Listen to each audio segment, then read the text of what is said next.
Good morning, everyone.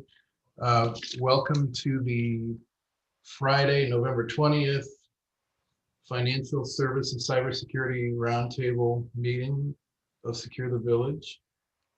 Today, we are going to be hearing about identity and authentication, both issues and technology solutions that can be very helpful for financial services. Our speaker today is Liam McCarty from Unum ID, and I think it's going to be very interesting. Just to provide an overview, we're a group that is comprised of folks from the financial services industry and interested parties, law enforcement, regulators, and others, and really anybody is welcome to attend. I'm John Coleman. I've been in banking a long time, and my fellow coordinator of the meeting is Josh Peplow from American Business Bank. You want to say hi? Hi, Josh. Hello, everyone. Great. And so I'm going to turn it over to Stan Stahl. Of course, Stan is the founder of Secure the Village. He's going to talk a little bit about Secure the Village and some of the things that are going on within the organization and other events that we have coming up. Stan? Super. Thanks, John. Yeah, it's a pleasure. Welcome, everybody, this morning, Friday, November 20th, the Friday before Thanksgiving. So, yes, we're Secure the Village.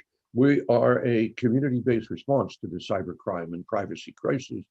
The idea of turning people and organizations into what we call cyber guardians, literally from the boardroom to the living room when you look at the challenges that we face if we want a cyber secure global village. We're a 501c3, and we're extremely grateful to the CPA firm Miller Kaplan. They're our platinum sponsor, and it's their support that makes not only this event, but all of our work to secure as I said, secure the global village, make all that a reality.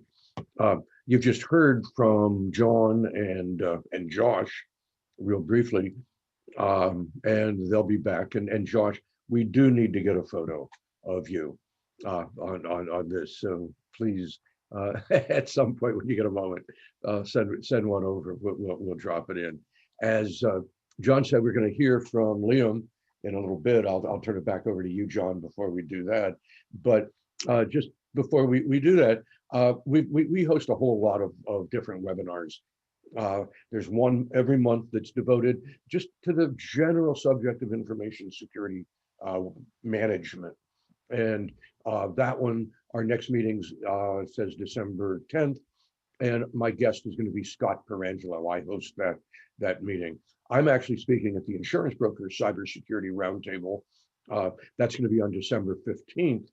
And I'm going to be talking to insurance brokers about what their clients, what their customers need to know about information security management. We're going to go over the NIST cybersecurity framework and related stuff, so that basically the owners of companies who are looking at cyber insurance can get a better understanding of what it is to manage cybersecurity, so that even though they have the insurance as a backstop, they never want to use it.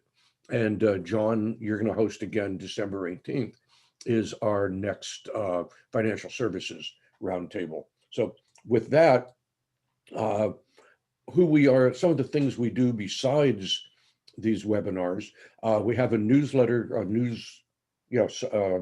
cybersecurity news of the week and weekend patch report that comes out every Sunday afternoon, and you can sign up for that. That's free, doesn't cost anything, and it's a compendium of about 25 news stories that I curate that every week. Beyond that, you can follow us on LinkedIn. You've got our newsletter. We've got online events very much like this one. We've got a whole set of educational resources on our website. On Leadership Council, John and Josh are both not only on the Leadership Council, but actually on our board of directors. And we invite you, if you're in the space of cybersecurity, please join our Leadership Council. Literally, it takes the village to secure the village. And that's what we're about. We're soon to come out with our new website. This will be out pretty soon, next few weeks. I think we're going to go live with this. So let me, with that, John, turn it back to you to introduce Liam, and then I'll finish up. I've got a couple of more slides to finish up with at the end. Great. Screen sharing. Great. And before introducing Liam, Josh, you want to just mention the speaker next month? So the speaker next month is going to be Ryan Tracy.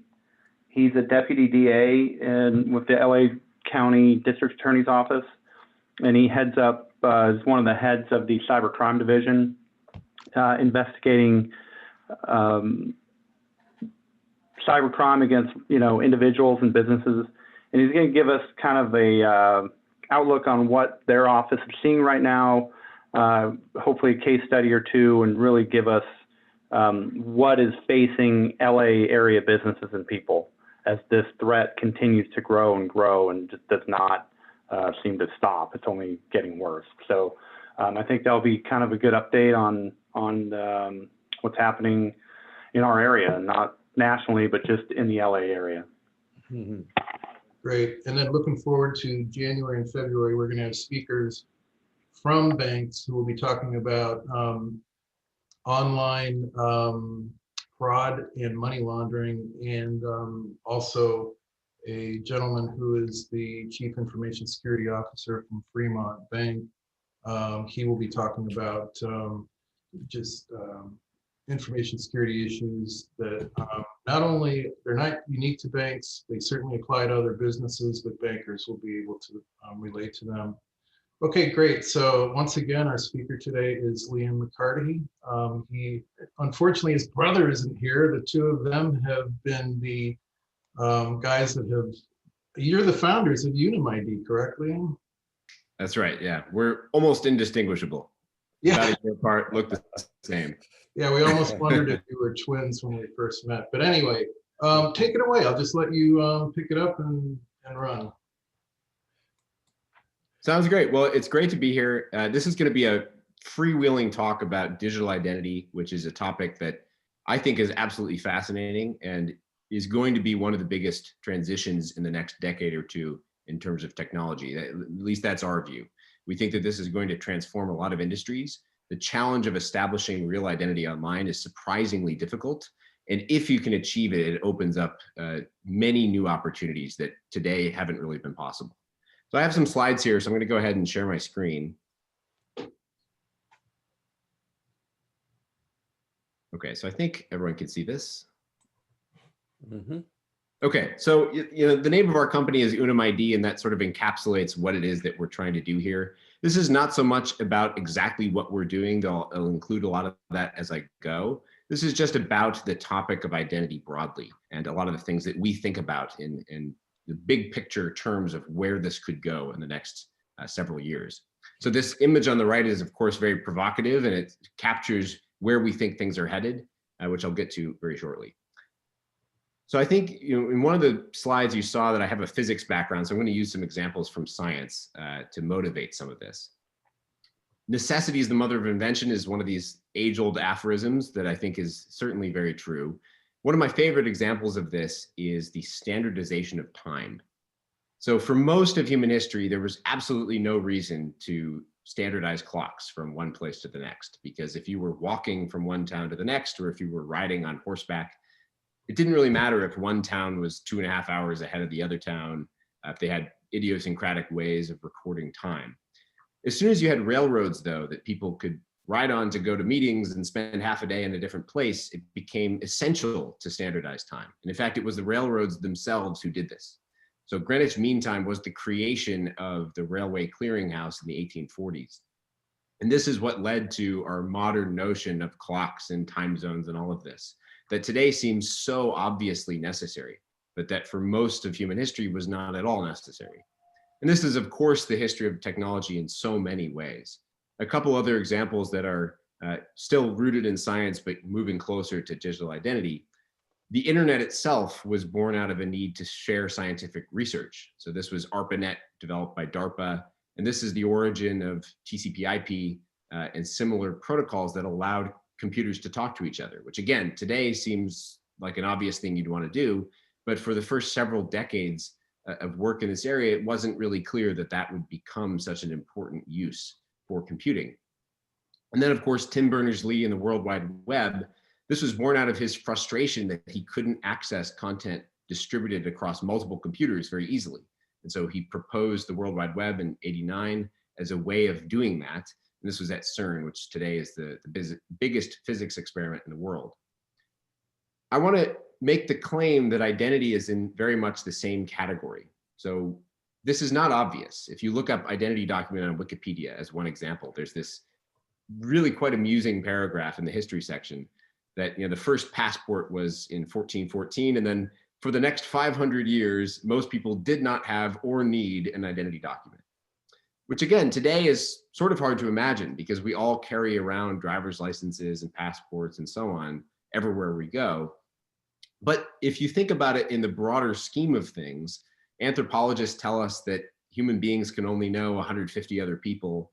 If you're in a small group, a socially cohesive unit, there's no need for a paper document issued by some authority to show you that you're actually who you say you are. There's just simply no use for that. And that was true for most of human history.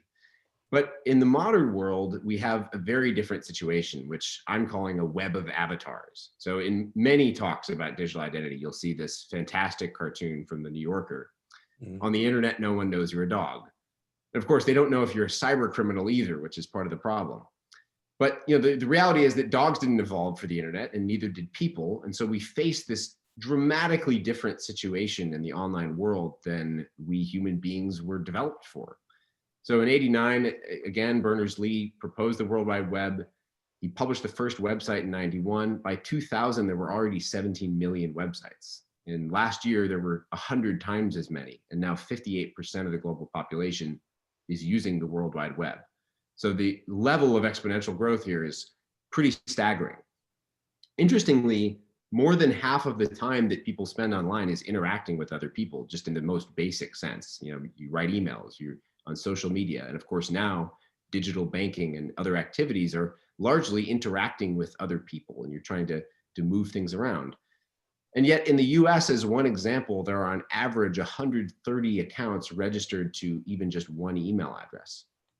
And I, of course, as probably many of you do too, have more than one email. And so you have several hundred accounts that some way loosely correspond to you as a person. And yet it's very difficult to establish that robustly. As one example of this, Facebook, always a good example for problems in technology, removed 2.2 billion fake accounts in the first quarter of last year. And it only has 2.4 billion active users. One way to see how easy it is to make fake Facebook accounts is to just look at the price. If you look this up, they cost about 5 cents each, which shows you how difficult it is to prevent fraudulent accounts. And this is on a social network that at least claims to have pretty strict real identity policies as compared to many of its competitors. And so the challenge here is massive. And a lot of the effort, especially in regulated industries like financial services, goes into establishing real identity. So we'll get into things like know your customer, KYC, later on, but that's just one specific example of this much bigger problem of how do you know who you're interacting with on the internet. And I want to keep us at 10,000 feet for a little longer and ask, well, why is this? And I'm going to call this a scarcity of scarcity, and highlight a difference between digital assets and offline physical assets. Digital assets have near limitless abundance. So if you create an online account or an email or a profile, you can create billions of copies of that account essentially instantly for essentially no cost. And so there's this just limitless abundance of digital assets in general, which of course makes it outside of the scope of traditional markets because there's no price, there's no lever for control here, and traditional regulation. This is a problem when it comes to identity because how do you establish this massive number of accounts when there's only one person in the real world? We see this as fundamentally a difference between atoms and bits in the most abstract sense. So going back to this idea that for most of human history, you didn't need this notion of identity at all. One reason for that is that offline identity, so to speak, with real people is trivial. There's only one you. You're not going to be cloned. You have these built-in private keys, so to speak, in the form of biometrics and behaviors, and you are your own wallet. You carry that around everywhere you go. And so you don't even think about identity most of the time, because if I know you as a person and I see you in a room, I know it's you. I don't really have to wonder too much. The online world, as I've been emphasizing, is just so different. It's radically different. There's so many versions of who you are, all these siloed accounts with contradictory information that has some fragment of you, that has some loose correlation to you as a real person. And things like private keys, literal private keys, are these messy bits of code that people can't carry around easily. You need some sort of external wallet, like a hardware key, to carry this around. It's just extremely difficult. Interestingly enough, as a bit of an aside here, this is a similar problem in other emerging technologies. So I make this comparison sometimes between online identity and online money. In online money, you have the exact same problem. How do you prevent duplicate tokens? When you're faced with this world of abundance, you have to create scarcity somehow to create online money. And that's what Bitcoin was invented to solve. Online identity is a similar thing, where you're trying to prevent cloning, duplicate identities. And it's even more difficult because you ultimately have to prevent cloning online and then relate that back to a person in the real world. And this is what we are building Unum ID to do. This is why we think that this is such an interesting area of technology, because it's a very hard problem. If you can help solve it, you make a big leap forward in terms of what is possible in online services. And financial services is one of the best examples, because the need for real identity is so high, both because of regulations and just because of business needs and the incentives around attacks. So now I'll take us away from the very big picture view to some specific examples, and a term that I'm sure everyone here is very familiar with: authentication. Ugh. Authentication today is a complete mess. I'm sure all of us have gone through every one of these flows. You have authenticator apps with these codes that change every 10 seconds. You have SMS two-step authentication where you receive a code by text. You have CAPTCHAs and knowledge-based authentication and secret backup phrases and all these things. And the reality is that none of these work that well. All of them have known problems. NIST recommends against many of them, and they're frankly just extremely inconvenient. And again, it's somewhat of a mystery as a normal person. You know, when I ask people who don't work in this space about this, I think everyone's somewhat baffled as to why this is so necessary. And again, it's going back to this idea that in the normal real world, you don't think about identity. Why is it so hard on the internet? And why are all of these methods that are being used all over the place really not very effective? One way to think about why that is to think about attacks. So this is, you know, cybersecurity forum. Let's look at this from a security perspective. A fun way to look at this is that the attacks are moving up the stack to the most vulnerable part, in my opinion, which is people. You know, more older attacks largely focused on the infrastructure, the technology itself, and not to say that that's not happening now, but so many attacks these days are focusing on tricking human beings into doing things they shouldn't do. So I just, for fun, Googled banking technology stack, and this is one of the first pictures that came up. And this company in particular has this interesting way of portraying it as there's this planet with this core and this magma and the crust of all these different pieces of the tech stack. But I think they're missing the most important part, which is the people living on the surface of the planet, because that's the part of the stack that is most vulnerable to fraud in many ways. So I'll address two specific examples of that I'm sure everyone is very familiar with. One is SIM swapping, the other is phishing. These are both examples of what you might call behavioral fraud or social engineering attacks. Again, focusing on people as the weakest link. So in the case of SIM swapping, most financial services today are still relying on things like one-time passwords sent over SMS. My own bank is doing this, so I go through this flow all the time. The problem is that you're tying a user's identity to their phone number, not their physical phone. And you're relying on this third party, the telco, to do this. And a lot of the issue is that you can very easily, through simple social engineering, beat this method of authentication. So if I'm an attacker, all I need to do is bribe an employee at the phone carrier to redirect the number. And now I can receive these one-time passcodes, I can break into users' accounts, and so on. Phishing is somewhat similar in the sense that it's also aimed at tricking people. So you're creating a site that looks valid that actually isn't, and you're convincing people to hand over secrets like passwords and one-time passcodes and things like that. So both of these attacks are fundamentally relying on the idea that people are very easily fooled. And we have the power in these traditional authentication systems in the sense that we have the secrets. We're using things like passwords, and we have these phone numbers that we're using to authenticate. If we have control over that and don't really understand what's going on, it's very easy for attackers to convince us to do things we shouldn't, like type in the password into a site that isn't actually the bank's website. So I'll come back a little bit later to some specific ways of preventing these sorts of attacks and behavioral fraud more broadly. But for now, I just want to highlight the problems that occur when people are the fundamental blocker between safety and attacks. And of course, data breaches are another version of this. So there are two problems here, and this is of course a club you don't want to join. The first problem is that identity verification today largely relies on collecting vast amounts of personal data. And so to know who I am, you're going to ask me for all kinds of information, a scan of my driver's license, my legal address, other accounts I may have, my date of birth, my social security number, all this data.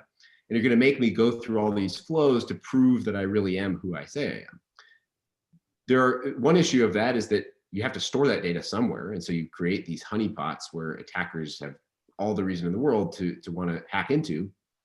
And the other problem is that these databases are secured by the same relatively ineffective methods as everything else is.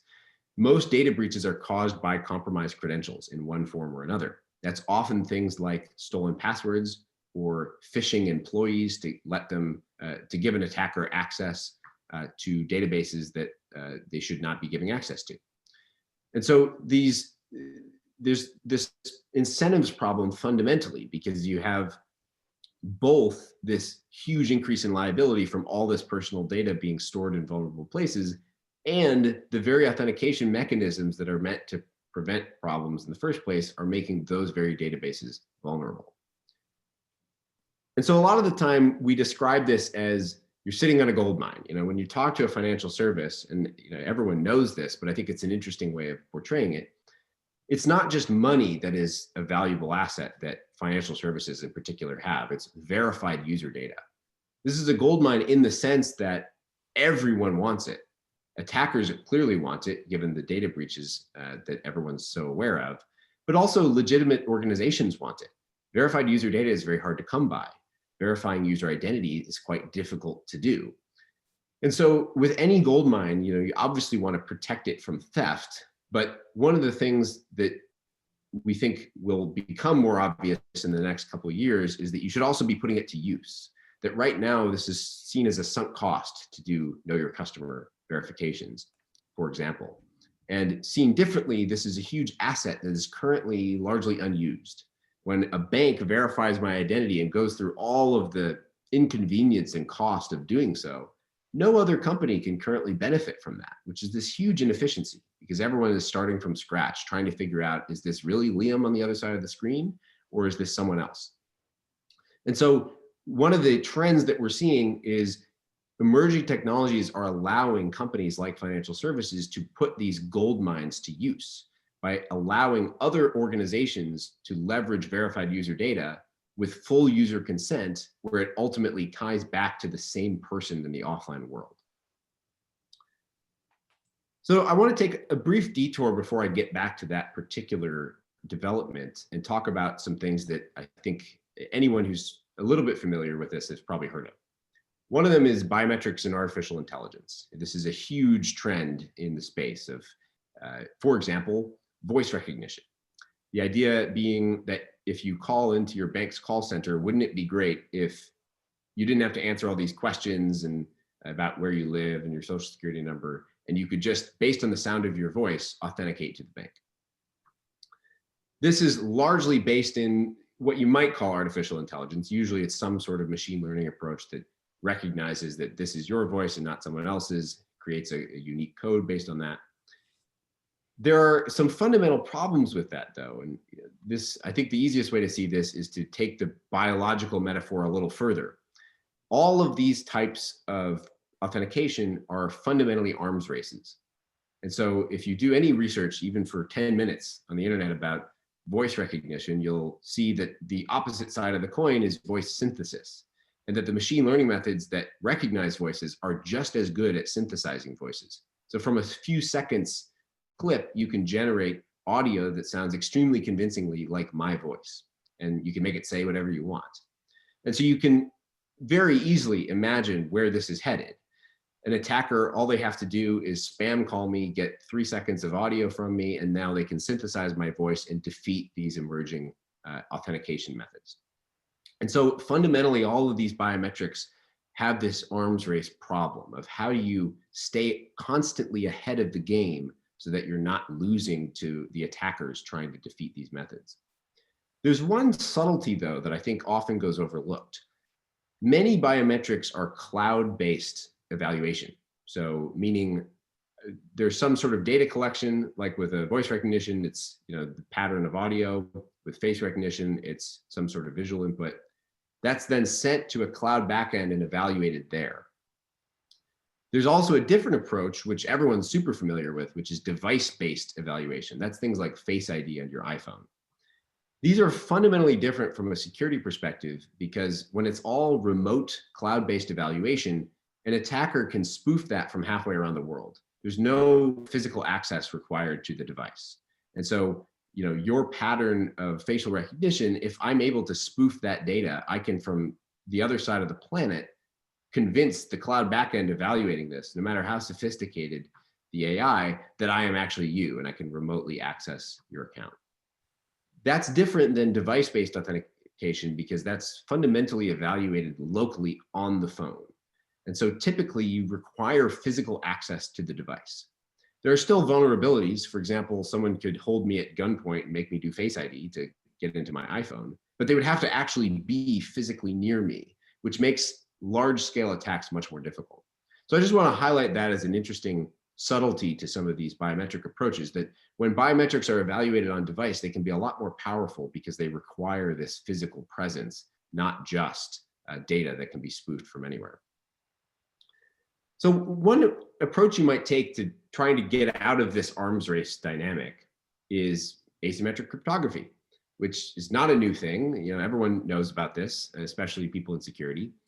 But I include this rather hideous image on purpose because I looked up on Google Images again, public key cryptography, just to see what would show up, and I got this mess of diagrams. And I think this shows that cryptographers and psychologists never seem to talk to each other. That's my main takeaway, is that this is explaining a deep technology that you have to know a lot about to understand. This is so far away from an intuitive gist that a normal person could understand, so far away from usable technology. So the question is, how do you leverage the extreme power of this relatively simple cryptographic concept to provide better authentication that does not have these arms race problems and so on, but do it in a way that people don't have to do this. They don't have to read these diagrams and learn about public key cryptography, which is never going to happen. That's a major challenge. The biggest part of that challenge is, what do you do with the private key? How do you store this securely? How do you make sure that a single person has their private keys in their control and can use them without resorting to a massive education program about public key cryptography? And what I want to convey to you is that we think that there's a huge infrastructural change that's going on that is starting to make this uniquely possible. What that looks like is mobile. Today, 5 billion people have a phone. That's 96% of American adults and 99% of adults below age 50. More Americans have a phone than have a driver's license, which is part of why we're sort of portraying this as your phone can be your ID. But the reason phones are relevant is that if you think of it in terms of infrastructure, we are all carrying around in our pockets a device that can securely store private keys. There's a secure hardware element in that device that's isolated from the rest of the phone that generates key pairs that even the phone manufacturer themselves cannot access. This is a radical change in the world because it allows normal people to just have cryptographic primitives in their pocket that they can now use to do things without even understanding necessarily what's going on. Even 5 or 10 years ago, this would not have been possible. The iPhone was released in 2007. That's not very long ago. And it's taken not that long, but 13 years to get to the point where we have this kind of penetration in the market of people having phones. And even, it's most of the most modern smartphones have this sort of built-in secure hardware elements. And that's what uniquely enables things like public key cryptography behind the scenes. And of course, there are some other trends that are making this more likely to happen. One is that younger digital native generations are entering the financial markets and every other market. As you can tell, I'm a relatively young person, and I can tell you, our generation expects to be able to do everything online through our phones. The idea of going into a bank branch, the first thing anyone my age will ask is, why am I doing that? Why can't I just do it remotely unless there's something that I really have to be in person for? And so in-person banking is likely to be a thing of the past very soon. And of course, COVID-19 has just dramatically accelerated this because everyone has been forced to do things remotely. But fortunately, this is happening at a time when there's a giant infrastructural change that allows remote things to be done more securely than ever before. And so, with our company in particular, the way we portray this is your phone will be your ID card. You can transform this thing in your pocket that you carry with you everywhere into a virtual ID card that has your identity data that you can cryptographically prove you have control over and do things like show that you've been KYC verified by your bank, or show that you have, at some point, a valid government ID stored on your device, or that you have a verified phone number. It could be anything at all. And so this is something that we're providing as a product that can be embedded in other people's apps. But the fundamental driving force of this is your phone can be your virtual ID card. This is a very natural concept. One is that identity looks like this today. There's all these paper documents, and everyone knows that this is not as good as it can be. In the modern world, we expect things to be able to be digital. And I fully expect that eventually, to go back to this provocative image at the beginning, we can replace this with a digital ID card. Whether it's Unum ID or not is irrelevant. I think this is where things are headed. One of the reasons it's been harder than, say, replacing your credit card is that identity is not a binary. It's not, are you who you say you are, yes or no? It's, is this your valid address? Is this your bank account? Do you have a birth certificate from this state, and who says so and with what confidence? So there's this giant collection of different forms of identity data. And what I'm showing here is just some very small subset of the digital version of this. In the offline world, yeah, you have a health insurance card and a passport and a driver's license, but you don't have hundreds of them. In the online world, you have literally hundreds or thousands of these types of things. Every service you interact with has a notion of your identity. They have data about you that is unique to your account, and yet it's not in any way accessible to any other entity. And so the problem of consolidating all these 130 accounts per email in the US into one identity is very difficult to do, but you can imagine the power of doing that. It makes it possible for you to show who you are online and show anything about yourself with cryptographic proof behind it. And of course, this is a natural trend. I use Apple Wallet these days. My credit card is on my phone in digital form. I just do Face ID and I pay for things at stores. Eventually it'll probably not even be credit cards. It'll be some sort of digital currency, whether it's a cryptocurrency or a central bank version of that. So already the phone is starting to replace the wallet in that sense, the payment part of the wallet. We think that it will ultimately replace the identity part of the wallet as well, your government IDs, and of course, all of the other digital IDs that you have. So I want to now show a slide of terms, not so that you can read it, but so that you can understand why this is hard to communicate. These two slides show a bunch of terms that we wrote out for someone we were talking to explain what all these pieces of jargon mean. And the issue is there are so many words in this space: authentication, authorization, credential, account. It's just a mess of terms. And it's very difficult to communicate what exactly the future of this looks like with these existing terms. So we actually invented our own, which I think captures where we think this is headed. It's Sharified identity, or shared verified identity. And the concept here is that, again, if you consolidate all of these disparate sources of identity data on the internet and even offline data, you can have one identity, a one-to-one connection between a person in the offline world, in the world of atoms, and an identity in the online world, the world of bits. If you can establish that one-to-one connection and consolidate all of each person's data on their device that they control, and then they can prove to other people they control, now you have something truly powerful. It's not to say that you can't have this one identity online correspond to many accounts. Of course you can. You can share different pieces of data with every account you interact with. But fundamentally, it can all resolve back to a single identity that is attached to a real person. So instead of a zillion fake Facebook accounts, you can have pseudonymous accounts that relate ultimately to a real person. And there can be audit trails of how these relate to better stop things like misinformation. And there's so many possibilities for this type of thing. And so, not to make this too much of a sales pitch, but this really is, we think, the future of this, and it's in our logo, this idea of linking together all these different parts of your online identity into one thing that you can then cryptographically prove you have control over.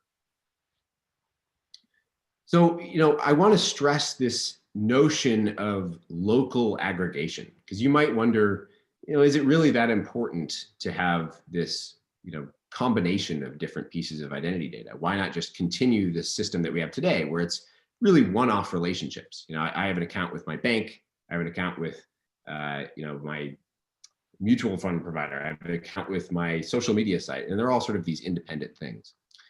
But there are so many good reasons to explore how you can combine them. And I just want to call out a few on this slide.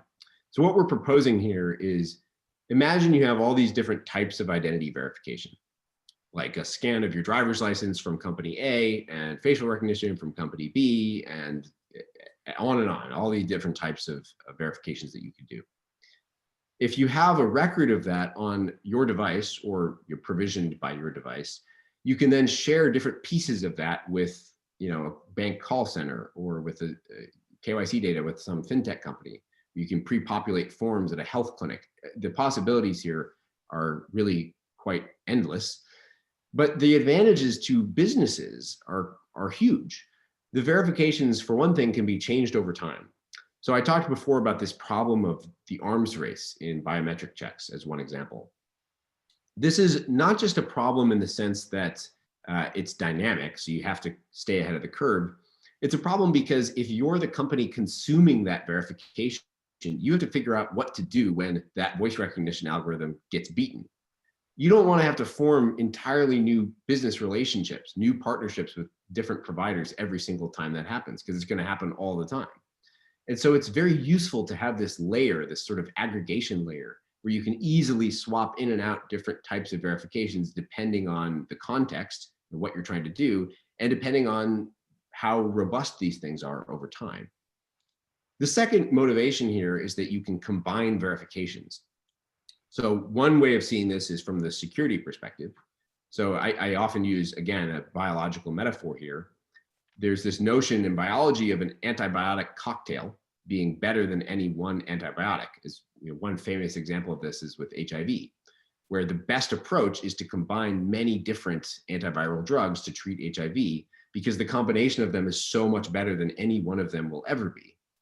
Identity is very similar. If you're trying to make sure that this person is who you say they are, you want this combination of several independent checks.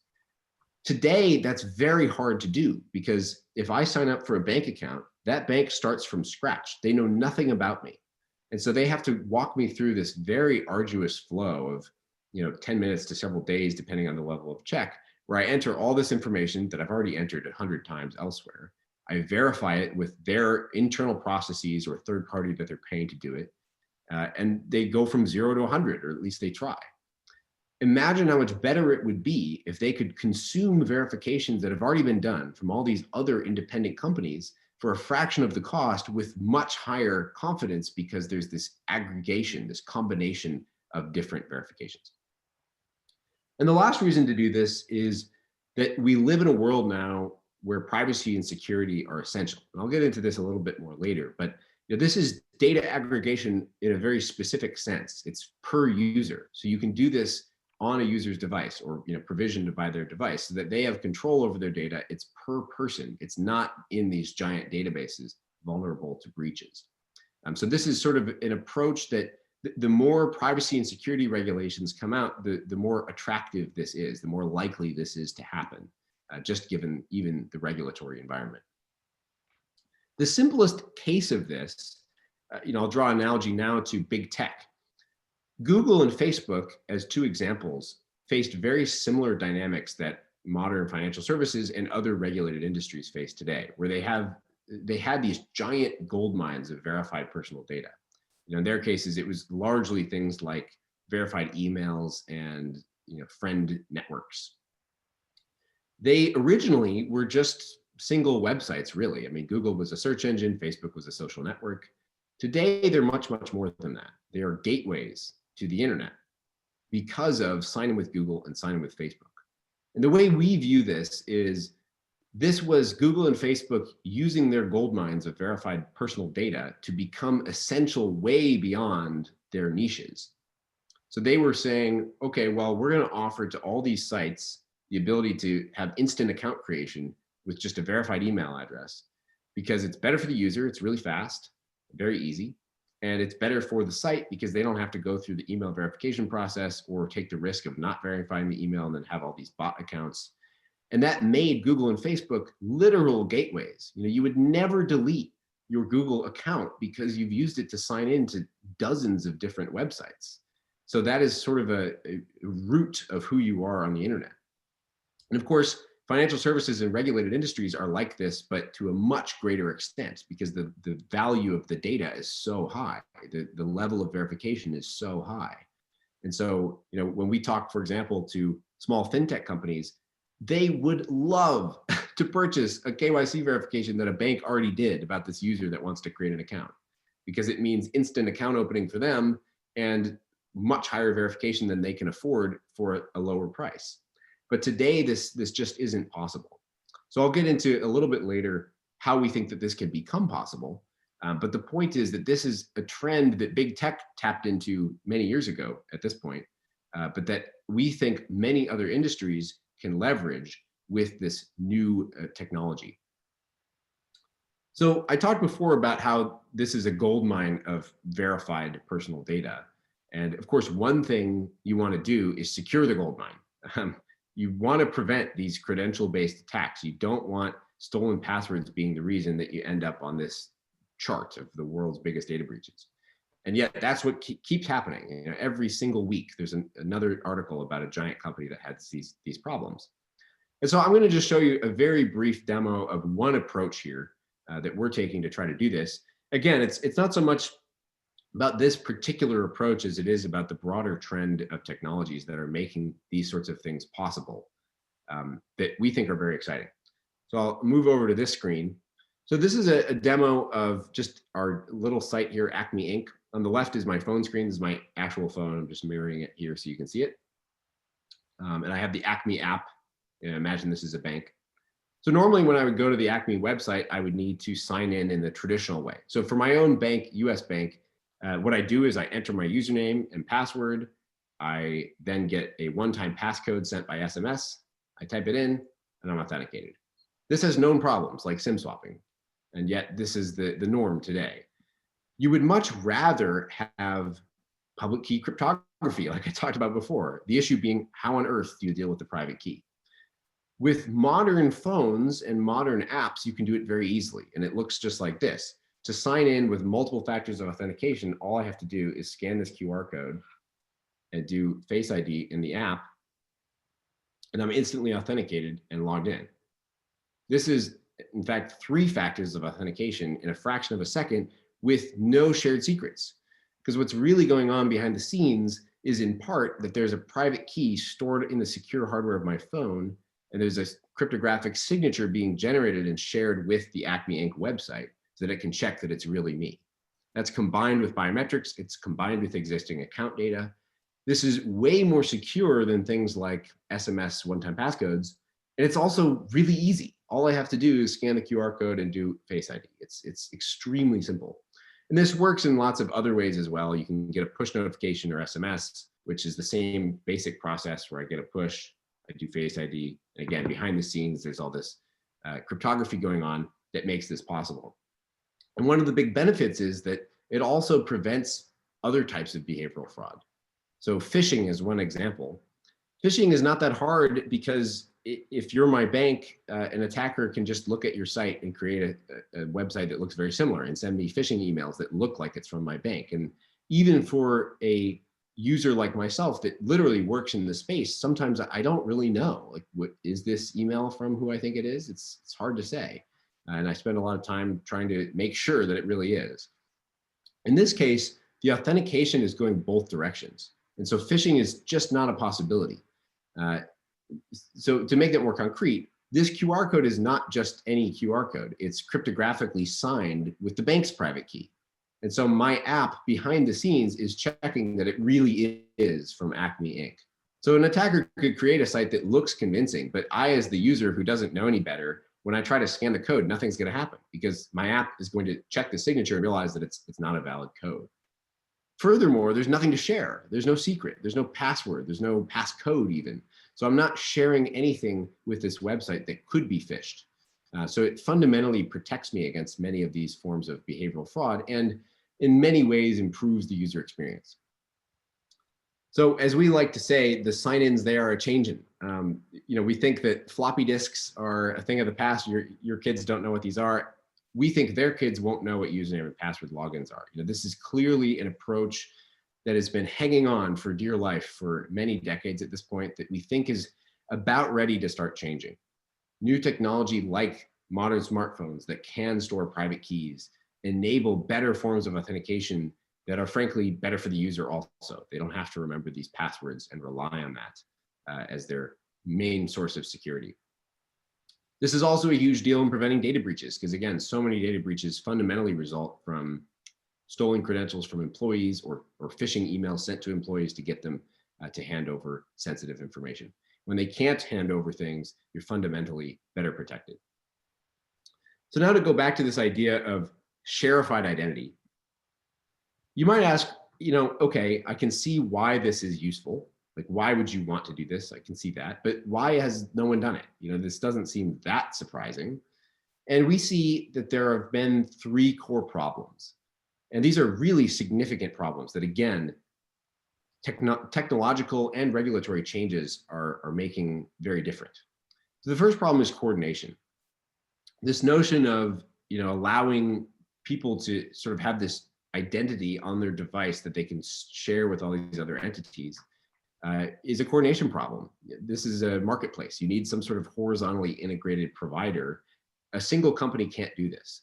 We actually know this from in-depth conversations with big banks, some of whom have tried to do something similar. We know of, I think, 3 or 4 at this point that tried to enable this sort of functionality, but without working with other companies. And the problem they run into is that no company has enough coverage to completely service the market because you have to work together. You have to have either a horizontally integrated provider or some kind of consortium that allows you to reach a wide enough market. One bank has a lot of customers, but not enough to make this workable beyond their base. It's also just building those consortiums is hard. There's a lot of bureaucracy in these traditional models. And it's just not what these banks are fundamentally doing as their main business. So it's orthogonal to what they're trying to do. The second issue is privacy. So a lot of traditional approaches to this, things like shared KYC, which has been a dream in financial services for a long time. Traditional approaches largely revolve around sharing user data. Imagine if you could just connect databases from multiple banks together and they could all sort of benefit from this shared resource. The problem there is we live in a different world. GDPR, CCPA, similar regulations prohibit that. You can't just share user data from database to database anymore. And so these traditional models of doing things are not really that valid anymore. You need a different way. You have to somehow bake user consent into the process fundamentally to comply with this. So a lot of these dreams of sharing data have been shot down by the fact that the world is changing. And I think for good reason. There's a lot of problems with sharing user data like that. And then the last problem is security. So even if you were to share user data, how do you know that it corresponds to a person? You know, if my bank sends a KYC verification of me to a fintech company, how does that fintech company know that that's about me? How do they know that I'm the one on the other side of the screen and not an attacker who's impersonating me? I can go onto a site like Equifax, as an infamous example. I can type in my information and I can get a ridiculous number of data points about who I am from their database. But so can an attacker. There's no notion of a connection between data in the online world and a person in the offline world. And so unless you can create that connection, there's no security, because all you're doing is you're sort of getting information about an account without knowing the person that it corresponds to. And so, you know, this is what we're working on. To give you the big picture view of why we think this can change, there's a possibility to coordinate across all these different companies and even across different industries. We've seen a lot of appetite for this. The problem is that there needs to be a tech provider to do it, because you need a fundamental platform play here. On the privacy front, this emerging technology makes possible architectures that just simply couldn't exist before. For example, the idea of storing each user's data locally on their device or in cloud backups that they control, that they provision through their device with private keys stored on that device. That's a radically different way of operating, but it removes much of the liability that exists in these traditional approaches. There's no need necessarily for a giant database of plain text user data. There's no need to try to, figure out how to add consent after the fact. User consent is just foundational to the whole thing. You can't share data without giving consent, without doing a biometric tied to your device. And on the security front, this emergence of critical infrastructure, as we see it, smartphones that everyone establish this relationship between a person and the real world and their data in the online world. Because I have a phone in my pocket at all times, I can establish that relationship over time. And so a company can be very confident that I'm the same person that I was before when I created the account. And a separate company I share my data with can verify that it really is me. It's not someone impersonating me. So anyway, that's my talk. I think this, to me, is an emerging space of technology that is incredibly exciting. If you just simply imagine what would be possible if you had something like this, one identity that you could have all of your information in one place and share it with all these different entities. What business models become possible? What sort of online interactions become possible with that sort of dramatic shift in technology? So thank you very much for all of your time. Would love to answer any questions about this or just open the discussion. Outstanding, very, very interesting. And I'm going to jump right in with a couple of questions. This concept of a sort of consortium, or how could financial institutions or any businesses that have a need for KYC share this, does that imply some sort of a central registry or a standards-based process for KYC that everybody can agree on? How would that work? Yeah, so I think there's two elements of that. One is, where do you put the data? And two is, how do you standardize the data? So where do you put the data? I think a lot of people think of this in terms of, so you're proposing PayPal for identity, where there's going to be basically a big database of everyone's information in one place. And you're going to have an account with this new provider that's now going to enable this. That's not what we think is most likely to happen. It's certainly not how we're approaching it. It could happen that way. I mean, it could be that there's a trusted provider that basically just has a giant database of all this identity information that allows these interactions. But the problem with that is there's unbelievable amounts of liability with that approach, and you have to have extremely high trust. And so the only way that would work is if a company with existing relationships that many entities trust can essentially convince all these banks and other regulated industries to provide this data and put it into a database. And when we talk to big companies in financial services, as one example, they don't want to do that. They don't want to hand over plain text user data to some third party who may or may not be storing it securely. That just seems like a terrible idea to them. But the misconception is that that's the only way to do it. And what we see as so exciting is that because of this infrastructure change with smartphones, you don't have to do it that way. You can have the central storage involve no sensitive data whatsoever. So in our architecture, as one example, we never interact with plain text user data at all. It's, the only data we interact with is encrypted before we ever receive it. Users' data can be stored either on their own device or in a personal backup that they control. So there's literally no interaction with PII, even though we're providing this coordination service that allows multiple entities to share data. So that's kind of a subtle point, but we see it as fundamental to the value proposition here, that you're not saying we're going to create an even bigger database, an even bigger honeypot that can be breached. Interesting. And then also, so is this like fundamentally different or actually more similar to something like Apple Pay? Apple Pay is an interesting example. It's not that similar. It sort of seems similar, but to give you a sort of a high level view of Apple Pay, at least as I see it, Apple Pay basically takes a credit card, like, in my case, I have a Visa card. You scan it into your phone. There's a backend process where they talk to the issuing bank. I think Visa's involved. And then the payment process is mitigated by the device biometric. So in that sense, it's similar. There's this device biometric process going on to make sure that it's really you holding your phone. And then there's some interesting things like aliasing the credit card number so that you're not ever sharing this persistent credit card identifier. You're sharing this one-time use thing. The reason it's different is, one, it's payment, so it's not identity per se.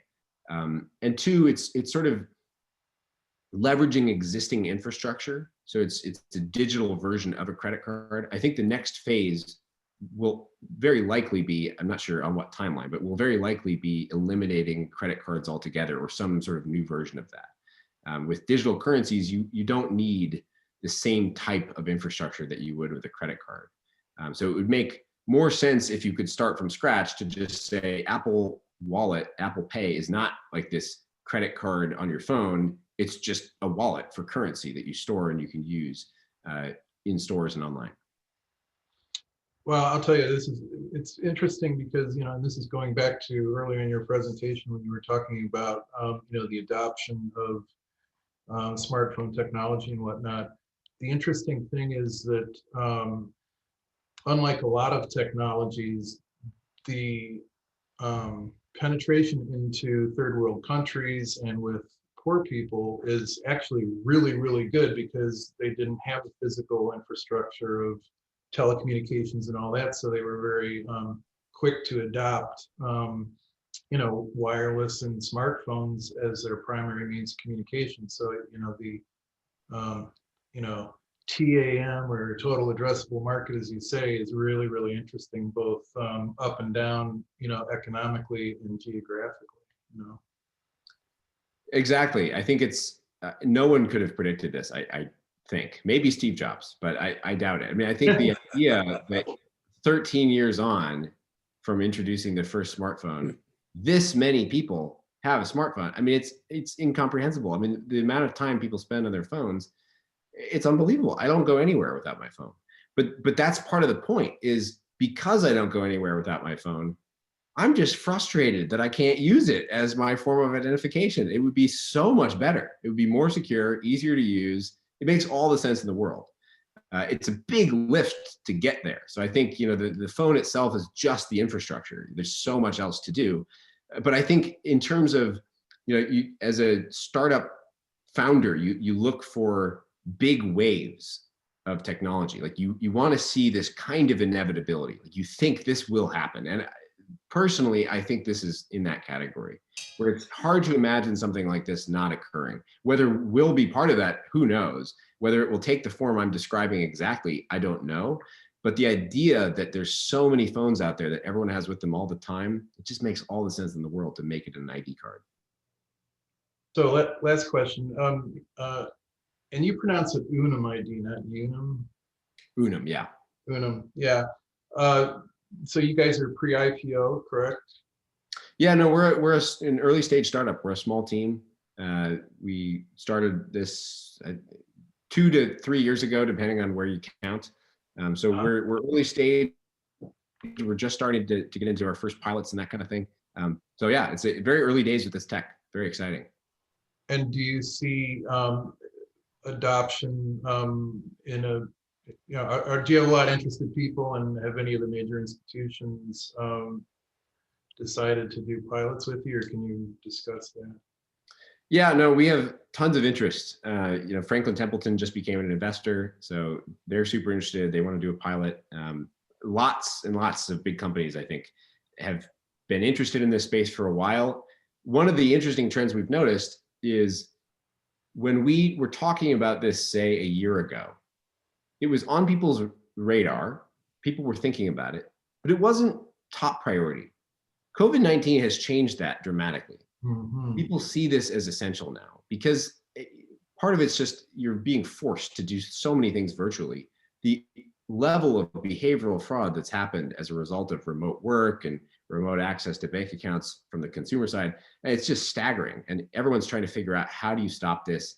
How do you make the account onboarding flow easier? All these things. And I think the pandemic has really highlighted both the need for it and the opportunity. Like, hey, if we get out front on this, we can have a piece of this giant trend in the world. So the interest level has really skyrocketed in the last even just 6 months. Yeah, interesting. And I just, we consciously with the Financial Services Cybersecurity Roundtable sort of strive to not, look like that we're having vendors come in to pitch their products. In your case, this was fascinating because it was, authentication is huge, obviously, in financial services. This is, an intriguing new paradigm and whatnot. So for us, the subject matter was really on the money, and the fact that, you happen to be also a company offering a product was no problem at all. So we were really happy to hear about both, the concept and the product. So I just want to. Yeah, well, I appreciate that. I mean, it's not, I could talk about this all day. We find this fascinating. I mentioned things that we're doing along the way because it's what I think about all the time, but it's not meant to be a sales pitch, really. This is, I think it's so exciting. I see this as an incredibly interesting space of technology. It's going to change a lot. I really believe it will. And so I enjoy talking about it, and I really appreciate you having me on. Absolutely. Stan or Josh, anything? Yeah, I'm happy to jump in. First of all, Liam, again, thank you for speaking, because I found what you're talking about both fascinating, both at a philosophical level, if you will, but also down at ground level.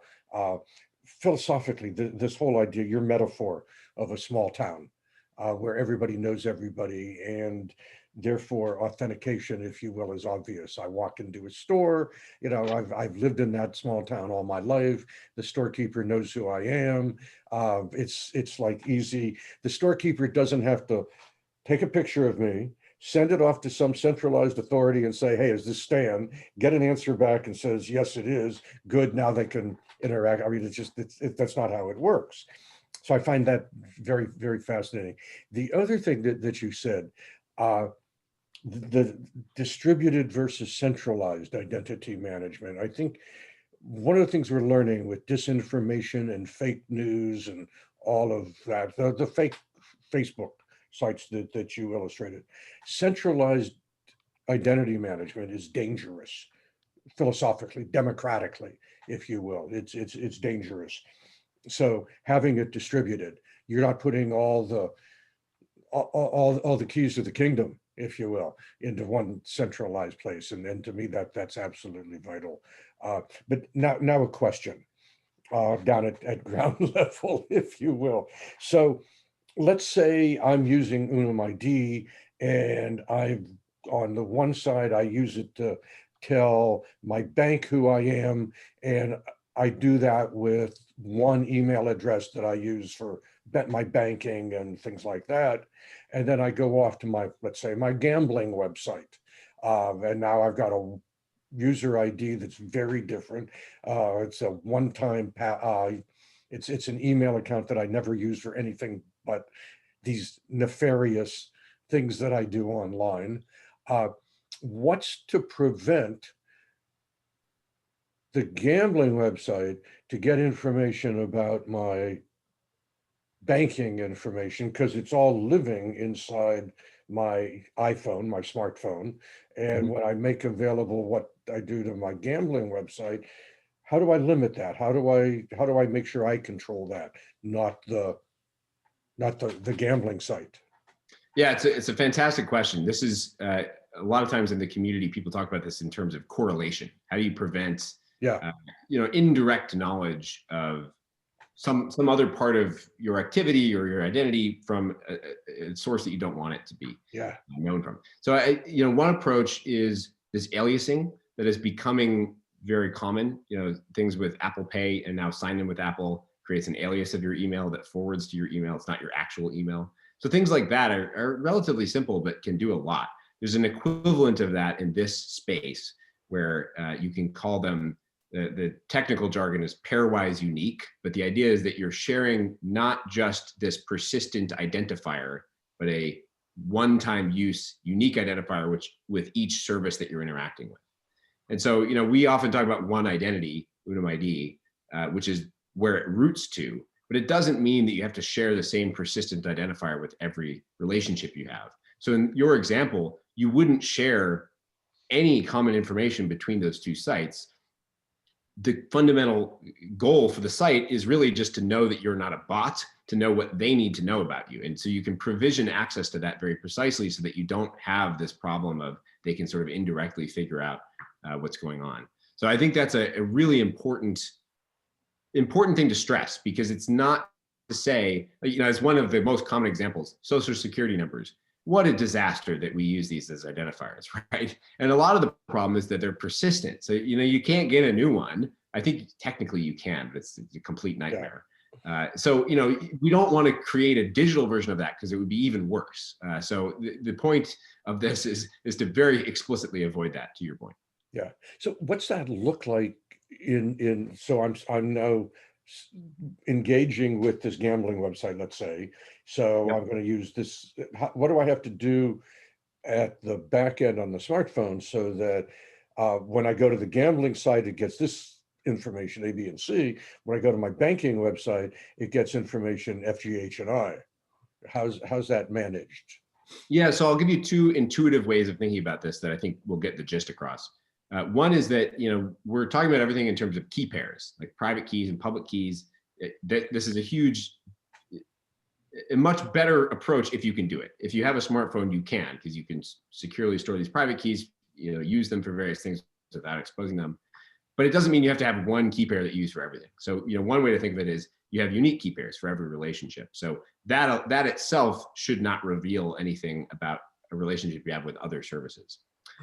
The other part of it is, controlling which data you're sharing. This is already in existence in many familiar forms. So when you do log in with Facebook, as one example, you can check and uncheck, I don't want to share my friends list. It's pretty primitive, it's not very elaborate at this point, but you can certainly have that kind of coarse-grained control over what you share. And in this model, you can do very similar things. Yeah. Another level of that is, longer term service that we want to try to provide is helping people do that, right? Like understanding this site is asking for a lot, let's put some friction into the user flow so that they don't just accidentally share over like all their information, right? That's very important in a digital context because it's so easy to do. So I think there's always this balance between friction and usability, and sometimes friction is useful. So I think part of it is that, and in a broader sense, there's also a security element, which is if you're going to share really sensitive stuff, you should go through additional checks, additional authentication checks, right? So we've talked to government, for example. People are very interested in using this kind of thing for security clearances, like really high level stuff. And in that case, you would want to do more than Face ID, right? You want to do additional checks so that if you're going to share this very sensitive data, you can be more sure that it's really you and that you really choose to share that. Yeah, no, that's good, and it actually leads me to my last question. So, I mean, I started in the field 40 years ago, looking at, okay, what are the weaknesses in a security solution? I'm a mathematician by training, so it's kind of, go logically find weaknesses. So, what happens, for example, if someone hacks the phone? You got a phishing attack. Let's say you click the link, whatever, and now your phone gets taken over.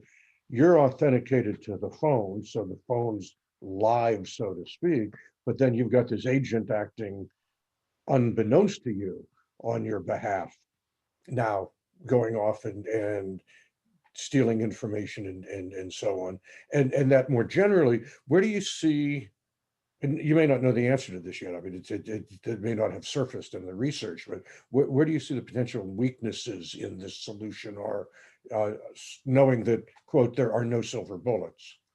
There certainly aren't. And, we try to be very explicit about what we see as the weaknesses. So I'm really glad you asked this. As one example, I mentioned in the talk, if you held me at gunpoint, yeah, I can't stop you there, right? Right.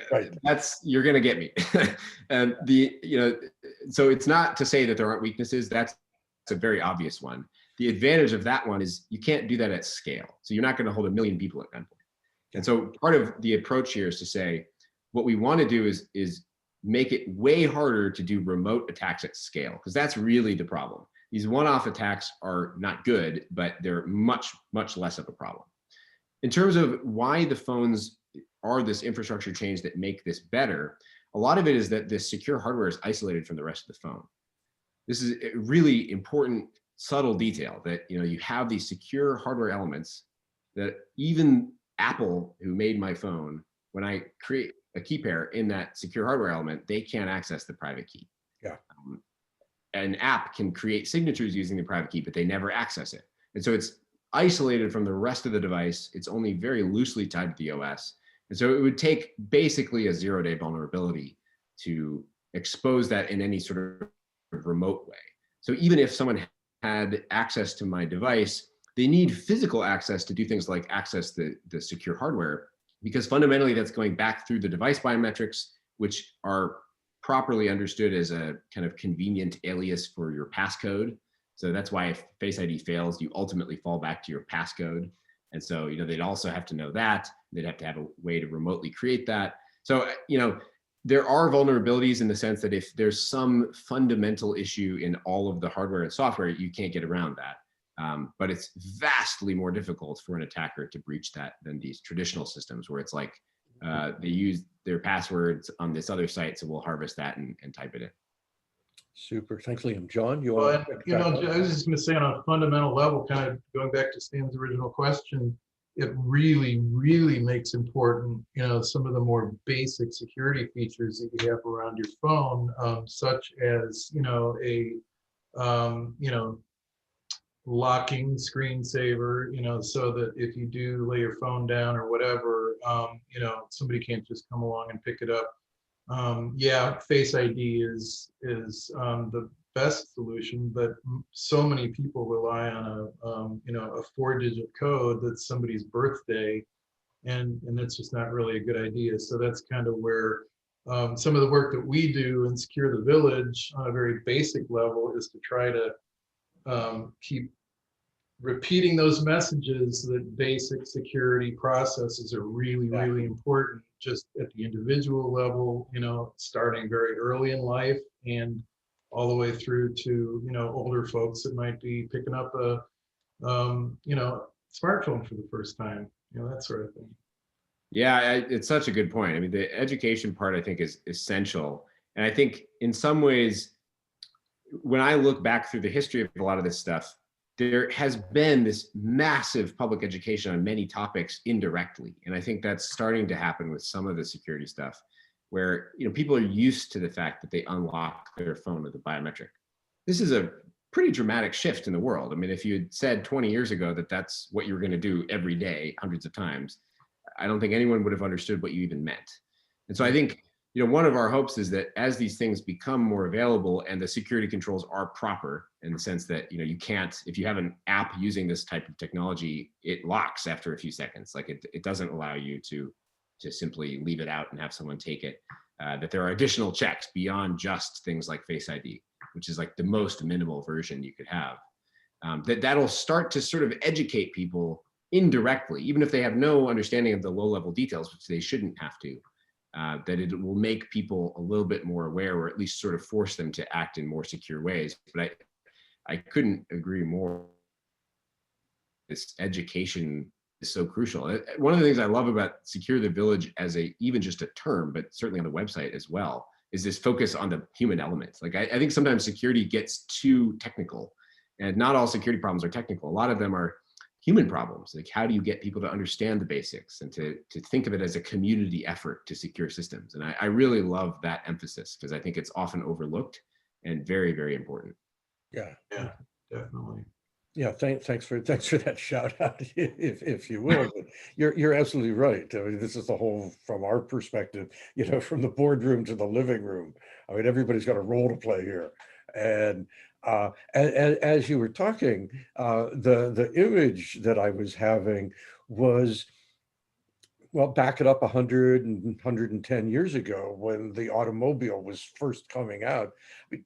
Nobody knew how to drive these things, but we kind of learned, and you had to get out in the front and crank the engine to get it started, and things like that. And now, yeah, we have to learn to drive. It's not an automatic thing. I mean, I did when I was 15, 16 years old, took driver training and, went out in the road and avoided killing myself and any others. So here we are. But it's automatic now. I mean, you learn to drive.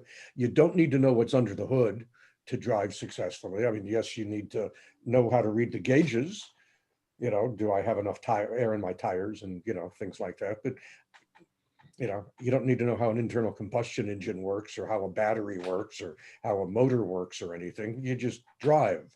And ultimately, we have to get to the same place with our technology, where all the kinds of things you're talking about, this identity, who are we, is just, we take it for granted because it's there. It's just like we take for granted if I turn on the water faucet, water comes out. If I flip the light switch, the lights go on. And if I pick up my phone, I'm authenticated. It's simple like that. It seems that's the future.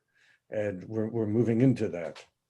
I think it's the perfect analogy because there's the two components of that is, one, you had to get your license. So there's an education component that's fundamental. And I think, in the same sense, if you're a government employee with top secret clearance, like, you should learn about it. You should get some sort of education process, not for everyday use necessarily, but that's a key piece.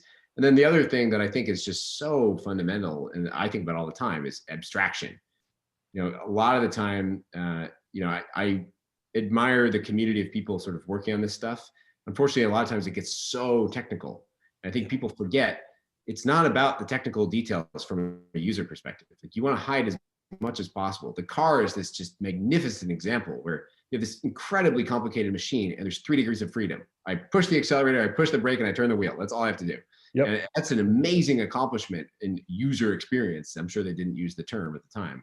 And I think the same is true with security stuff, where you want to make it as abstracted way as possible so that people can safely operate this, very complicated machine of modern cryptography and a very powerful machine without killing themselves or killing others, like you said. Yeah. Great. Well, that's a great session here. Thank you so much, Liam. Terrific, interesting presentation, and we'll be watching for great things to come with Unum ID, and we'll have you back in the future at some point, hopefully, to talk a little bit more. Stan, do you have anything that you want to Yeah, say? let me just take it on, kind of take it home. Go back to sharing my screen. Again, who we are, what you see there is Steve Krantz's book. When I talk about from the boardroom to the living room, Steve's our living room guy. He's written the book Cyber Guardian, a secure the village guide for residents. I just want to encourage everybody to follow us, join with us. We're all about, as I said, how do we, we want, our vision is a cyber secure global village. And it takes a village to secure the village that way. So kind of that's who we are. Want to just remind you again, we're coming out with a new website. I'm so excited. I've begun working the last couple of weeks now that the design is finished. It's up in kind of near production mode. We're filling it in. We're getting the resources linked into it and things like that. So it should be live real soon. I'm excited by that. The other thing, totally separate from cybersecurity, if you will, is the security of who we are as a people. And I've got a book on Amazon called The Agnostic Patriot, A Citizen Searches for the Soul of America. It's a series of essays that I wrote beginning the Thanksgiving after 9/11 and extending out through the last July 4th, Independence Day. And I call it the Agnostic Patriot because my only axiom, if you will, is the Declaration of Independence. We hold these truths to be self-evident, that we're all created equal. And I try to take that perspective, right, left, liberal, conservative, Republican, Democrat, we're all created equal. What are the implications of that? What are the philosophical, practical implications? So I call that out to you if you're of interest. Beyond that, here's some contact information if you want to reach Josh, John, or me. Josh, Vice President of American Business Bank. John's the Director at Audit One. And of course, I'm President of Secure the Village, and I'm also the Director of Information Security Management at Miller Kaplan. If you've got my contact information, please don't hesitate to reach out. If you've got any questions, any concerns, any interest or whatever, feel free to reach out to all of us. And I want to finish up just with one of my favorite motivational quotes of Bobby Kennedy. If we're going to secure the web, if we're going to reach this place of, kind of solid identity management, moving from Unum to the bigger problem of identity management, authentication, and so on, like what you guys are so beautifully doing. Those are accomplishments. Those don't happen just because oh gee, it would be nice. Those happen because men and women, and everybody puts their energies into making stuff happen. So Liam, I want to thank you for making stuff happen. What Unum is doing is an achievement, and John and Josh and everybody involved with Secure the Village. Thank you all for that. And with that, John, let me give it back to you to take us home. Great. Really, that's all. Please join us next month when we have a speaker from the LA County District Attorney's Office, and watch for the event information on the Secure the Village website. If you have not signed up or joined our mailing list, you can send an email to any one of us three, and we will add you to the mailing list. So you can find out about upcoming events and receive the weekly report that Stan was mentioning. So that's it. Thanks again, Liam. Really appreciate it. And we'll sign off here. Great. Thank you all. Great. Thanks, everybody.